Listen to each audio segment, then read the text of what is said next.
The following is an official lore video of the Dark Diaspora Unvierse, a journey in world-building project. Artemis peered out his window over the pseudo-twilight of the Los Cerion skyline. His view was broadly uninterrupted, with his sub-branch of the main Larthos catacombs zoned for exclusive upmarket residences and fine abodes of the planet's corporate elite. Artemis, or Artie to his small clutch of friends, was the scion of one of the large megacorporations that had effective carte blanche over the world's economy.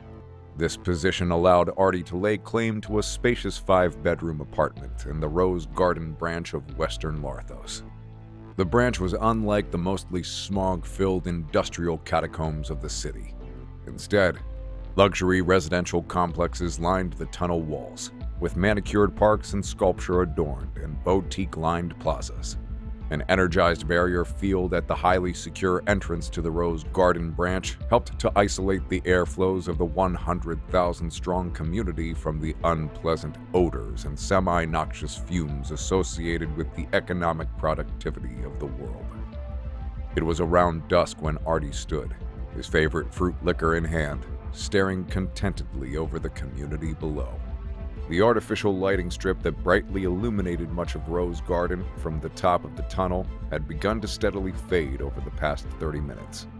Even now, thousands of autonomous transport vehicles on the main highway cast out a captivating dance of headlights, a stunning visual ballet of brilliant illumination that heralded the end of the workday. At least, it was the end of the workday for those at the top of the corporate ladder. For the majority of the workforce, dusk simply signified the change between day and afternoon shifts, with a never-ceasing 24-hour global economy grinding on day after day, year after year. All who called Rose Garden home all knew nothing could ever be allowed to halt the constant thrum of the planet's prodigious techno-industrial production. The compact and their own prosperity depended on it. Of course, industrial production was a dirty business, and automation could only take the world so far. Yet, in a universe where employment opportunities were scarce and survival far from certain, the relative productive prosperity of Los Cerion meant there was never a lack of eager newcomers. Sometimes, however, the reality of hard work failed to live up to the unrealistic expectations of comfort and passivity of residents. Most turned to faith, the expert and ubiquitous guidance of the Tarvan Covenant, to give their life meaning and purpose. Yet some, in their folly and misguided desperation, turned to violence and sabotage. As Artie finished his drink, he was momentarily confused by an autocar screeching to a halt on the highway several miles in front of him, causing a cascade of traffic congestion to immediately build up behind it. His confusion was almost instantly shattered by a sharp crash of metal from the back of the autocar, and the telltale trails of military-grade rockets flying upwards towards the ceiling of the tunnel before striking against the hardened crust of rock. Artie reactivated his neurocybernetic implant, referred to as a Nexus, and accessed otherwise encrypted real-time feeds from the branch's private police and emergency services. Images flooded his mind, visions of growing structural cracks in the rocky ceiling, of a vast network of active lava flows and small, naturally forming tubelets, snaking through the rock like fiery capillaries. It was then he realized the rocket attack was just the catalyst of disaster. The deep groan of cracking stone and creaking metal echoed from above and caused Artie's apartment to shudder.